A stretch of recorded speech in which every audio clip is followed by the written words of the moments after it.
Hola, esto es Acción Legal, un programa de análisis y diálogo transmitiendo desde la Facultad de Derecho y Criminología de la máxima casa de estudios.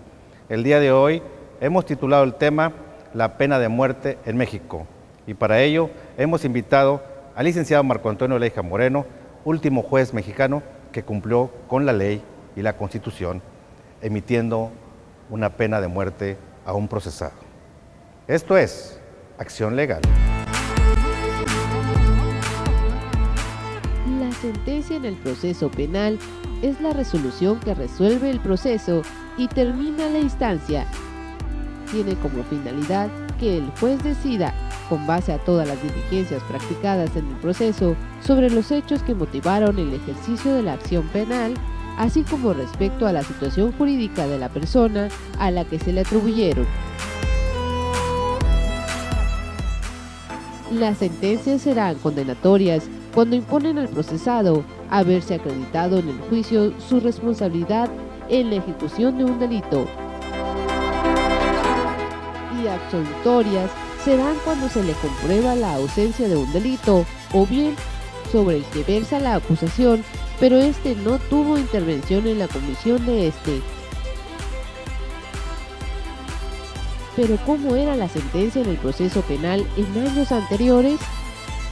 ¿Qué es lo que lleva a la decisión del juez a la sentencia de pena de muerte?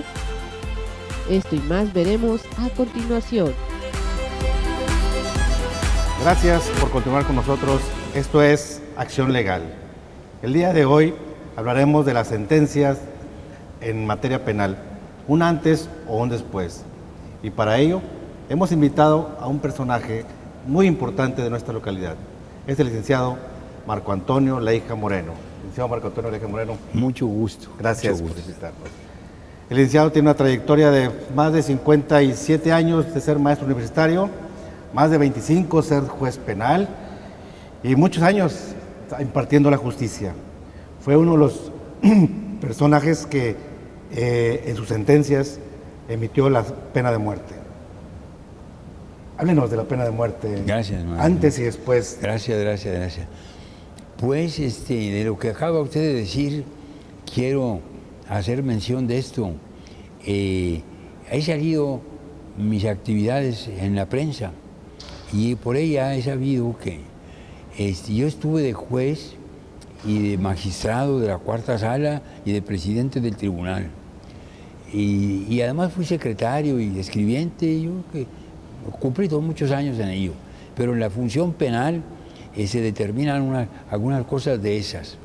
Entonces, en esas publicaciones que me han hecho, porque yo me acuerdo de mi sentencia, pero no para saber cuántas, pero se dijo que yo alcancé a dictar durante la época de juez y de magistrado la cantidad de 10,000 sentencias. 10,000 sentencias de muchos pelos, tamaños y colores. Y se dijo que entre las 10,000 hubo 28 casos de penas de muerte, cuando todavía el Estado de Nuevo León la tenía. De los estados de la República, poco a poco fueron quitando la pena de muerte y siempre se quedó en Nuevo León.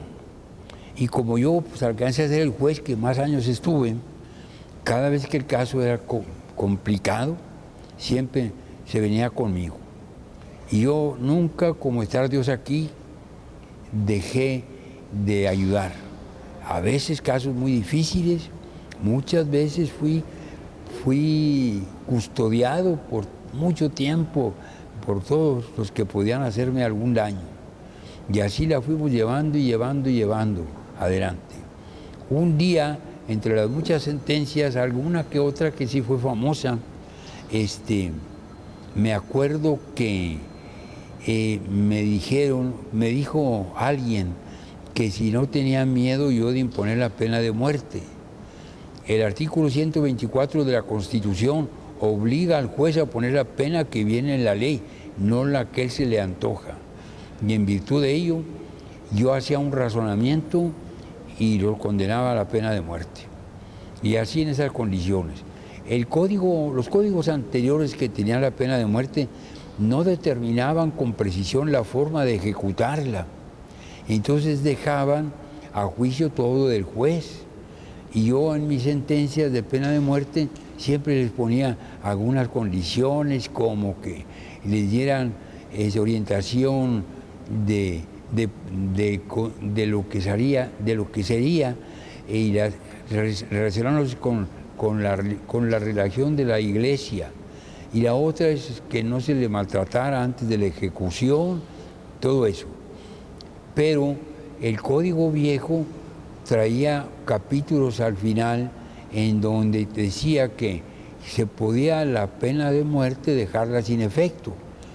Sí, y concurrían algunas determinaciones como buen trato, modo honesto de vivir, no antecedentes, etc. Y entonces se iba quedando hasta que con el tiempo, paso de unos 10 o 15 años de prisión, el Ejecutivo la modificaba por esa pena máxima y quedaba sin pena de muerte. Y esa era como se llevaba adelante.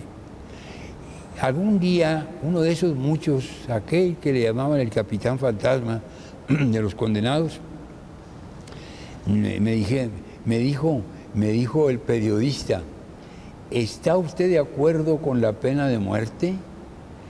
Y yo, Marco Antonio, profesor de criminología de la facultad, le contesté: no estoy de acuerdo con la pena de muerte. Entonces, si no está de acuerdo, ¿por qué la puso? Porque según la Constitución el juez debe poner no la pena sino la pena que viene en la ley. El juez penal es juez de derecho y tiene que obedecer la ley para llevar adelante un procedimiento y para dictar una sentencia. No importa que a él no le guste, si la ley se lo está ordenando, esa es la ordenanza que debe cumplirse. Y así le contesté cuando me dijeron y siguió adelante. Pero ninguna de mis penas de muerte fueron ejecutadas. Esta es la justicia, es la aplicación a la ley, al caso concreto. Licenciado Marco Antonio Leija Moreno, último juez en México de emitir una sentencia con pena de muerte.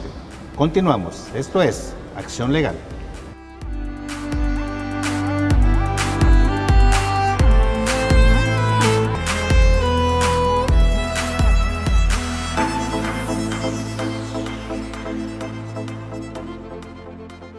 Una condena que no debe de existir en primer término, porque no podemos privar de la vida a nadie, si lo que se está castigando es que la persona que está condenada privó de la vida a una persona y no se le puede privar a él mismo. Ahora, que si en un momento dado pudiese implementarse de nuevo esa pena para que los índices delictivos bajaran en el Estado, creo que a lo mejor ahorita es el mejor momento de que pudiese ser, aunque no estoy de acuerdo en que se lleve a cabo. Se debería de hacer sentencia conforme a la ley, pero como acabamos de mencionar, debido a los también tienen que tomarse en cuenta los requisitos que le imputa, los requisitos que en base a la ley el legislador a su criterio debe tomar en cuenta, o sea, lo que es la clase del delito, lo que es la gravedad, todas las consecuencias que le imputan al reo. Entonces yo creo que deben de tomar más en cuenta la pena de muerte en consideración a este tipo de puntos. Ayudaría mucho a prevenir pues cualquier delito de este carácter, vaya. Continuamos con Acción Legal, hablando de un tema polémico, un tema del siglo pasado, y tenemos a un magistrado, juez en su momento, que no le temblaron las manos para poder emitir una sentencia de ese tipo a aquellas personas que habían violentado la ley. Licenciado Marco Antonio Leija, ¿en qué delitos procedía la pena de muerte? Estaban en el Código Penal determinados, y también en la Constitución, pero ya más preciso en el Código Penal, el homicidio calificado, y decía así, es decir, que se comete con premeditación, alevosía, ventaja o traición. Quiere decir que no necesita las cuatro, con la O, cualquiera de las cuatro que hubiera en el expediente era suficiente para ello. Y se determinaba también otro importante, que esto yo lo he comentado con mis alumnos. Decía el punto y aparte de ese artículo que la pena de muerte no podía aplicarse a una mujer ni a un menor de 18 años de edad. Y muchas veces siempre me pregunté, y mis muchachos también los he puesto a que pregunten. ¿Y por qué a la mujer no le ponían la pena de muerte? Pues hay mujeres que son peligrosas o más peligrosas, pero había cierta delicadeza. Hasta la fecha, maestro. Hasta la fecha, salvo excepciones. Salvo algunas excepciones. Sí, lean mi libro de criminología. Hay un capítulo de lo que he vivido, es lo que doy en la facultad, que se llama la delincuencia femenina.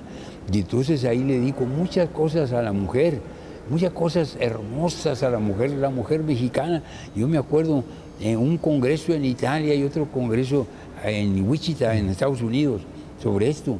Y entonces yo llevé trabajos, en uno de ellos me ayudó mi hija, que decía, el trabajo de aquí que llevé con los norteamericanos, dije, "The Mexican woman is the best woman of the world". ¿Qué quiere decir? La mujer mexicana es la mejor mujer del mundo. Entonces hay que verla como tal.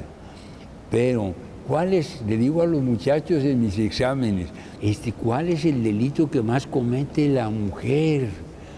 Es el delito, se los pregunto, pues yo en mi libro lo explico, es el delito de fraude. Para la mujer, sobre el hombre, es mucho más fácil engañar al hombre que engañar a otra mujer. Y entonces esto no me lo han platicado, pues yo lo he tenido en los expedientes.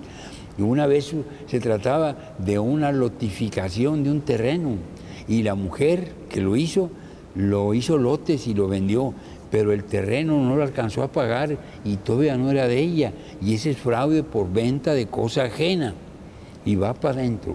Pero yo creo que eran más o menos como unos 25 los ofendidos que habían comprado y eran los querellantes por el fraude.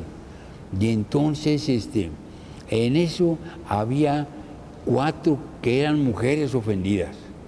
Cuando la mujer era careada, carear es poner cara a cara al acusado y al ofendido, lo ordena la Constitución en el artículo 20. Entonces, cuando ponía el careo entre el hombre ofendido y la mujer acusada, ella le lloraba. ¿Qué se ganan con que yo esté en la cárcel? No van a recuperar su dinero. Y entonces empezaba, hasta que se levantaba el ofendido, iba conmigo y dijo, ¿qué me gano con esta pobre mujer? ¿Qué no podrá salir en libertad? Y yo le decía, ¿te durmió? ¿Verdad que te durmió? Le decía ella así. Pero cuando la ofendida también era mujer, vengan para que escuchen todo lo que se gritan una con otra. Se pone feo. Y entonces era el trato femenino, tiene su detalle. Maestro, ¿y qué pensaría el legislador del siglo pasado al discriminar a la mujer en la pena de muerte? Porque, pues les diré, como dicen los que se van a vivir para el otro lado, y que no quieren casarse con las gringas. No, yo prefiero una morenita, yo prefiero una mexicanita, porque han visto que las muchachas de allá algo tienen que no les gusta. Pero algo hay en eso. Sin embargo, ¿cómo es que le quitaron la posibilidad de pena de muerte? Y es que analizando la historia, hace 100 años, era muy raro una mujer en prisión hace 100 años. Y ahora hay prisiones allá al sur de Nueva York y en Chicago, en donde en las prisiones hay más mujeres que hombres. Me acuerdo en un trabajo que presenté allá en la Universidad de Roma, en Italia, venían unos señores de Toronto, de allá, de Canadá. Y ese señor cuando pidió la palabra dijo, yo no sé cómo, si allá en las cárceles hay más mujeres que hombres en las cárceles. Y yo, mis muchachos, digo, compañeritos, no vayan a Canadá, las muchachas son muy malas. Vamos a un corte, esto es Acción Legal.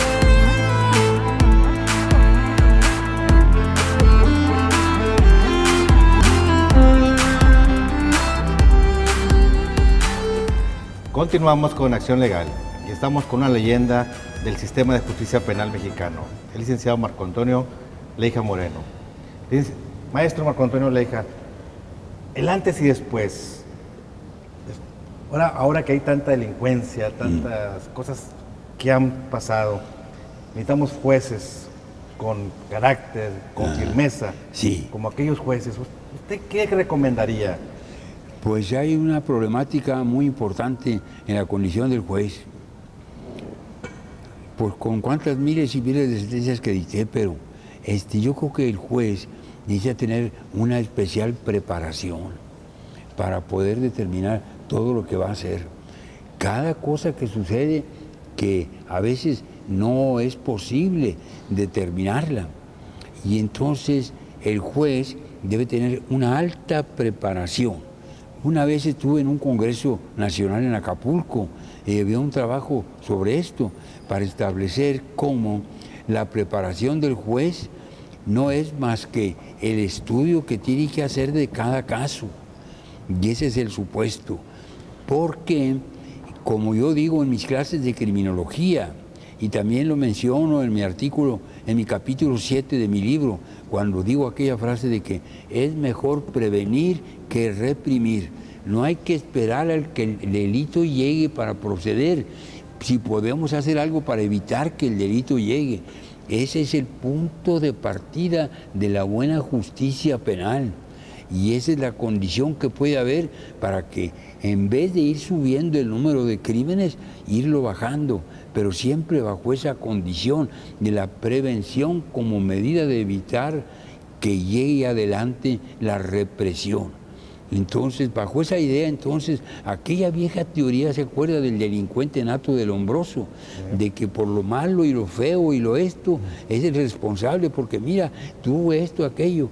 Entonces, y esa es condición importante de la prevención.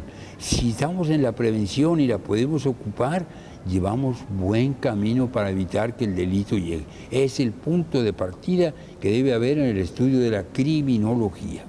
Un juez preparado, un juez entrenado. Sí, señor, para saber qué hacer, sí. Y si se estudia bien al sujeto, como debe hacerlo el juez, ya sabe qué es lo que hay que hacer. Mucho, poco o nada, pero algo. Y eso puede determinarse como punto de partida.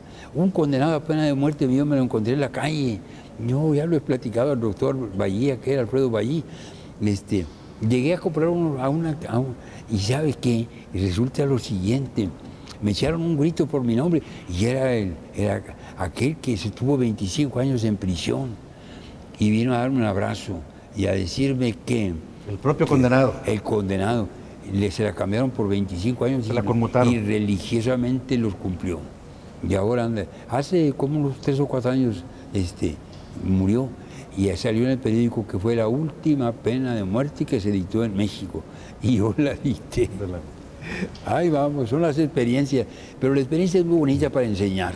Pero esa actitud, esa cordialidad que usted manejaba con sus propios procesados, y que verlo después no es fácil, maestro. No, no es fácil, no es fácil. O sea, hablaba hace ratito tras cámaras sobre el Capitán Fantasma. Sí. De que le dijo que se iba a fugar una persona que usted comenta que tenía toda una... Y hablé con el director de la prisión y le puso más guardias y como quiera. Sí, así es la vida. Y no es fácil ser juez, sabemos que pues tiene... Es mucho problema, y sobre todo los que no entienden. Porque el acusado que dice que es inocente, pero si las pruebas lo condenan, el juez no lo va a absolver. Y entonces puede agarrar pleito en contra del juez. O al revés, si lo absuelve, que se enoje el ofendido. Sí, tiene su detalle. ¿Qué opina del nuevo sistema acusatorio penal? Es bueno. Lo que pasa es que hay que saber aplicarlo. El punto de partida no es lo que está escrito, sino lo que se hace con lo que está escrito. Eso enseño a mis muchachos. Hay que saber lo que hay que hacer. Y mucho va a depender del Ministerio Público, de la Policía Científica. Todo eso. Y que el juez tenga los elementos para poder... Sí. Entre más libertad tenga la autoridad, hay más posibilidad de que salga todo adelante. Cuando hay una detención, entonces hay un escollo que es muy difícil brincarlo. Y este tipo porque se decía que el sistema tradicional pues tuvo su momento de funcionar. Sí. Y ahora el sistema... ¿Usted qué cree que pueda suceder? Cuando yo estuve en Chile, casi un medio año en Chile, sobre las condiciones estas de los juicios orales. y ya los juicios escritos. Y ahí tuve muchos problemillas incluso por mis opiniones y lo vimos. Y entonces cuando ya llegué aquí, que hicieron, yo tuve que hacer muchas modificaciones porque había traído muchas experiencias de las personas allá de Chile. Y así es esa condición. Pero sí, y la prevención y una buena educación puede salir adelante. Siempre hemos dicho que el sistema de justicia mexicano, tanto el tradicional como el nuevo sistema acusatorio penal, son buenos. Aquí la situación es quien lo administra.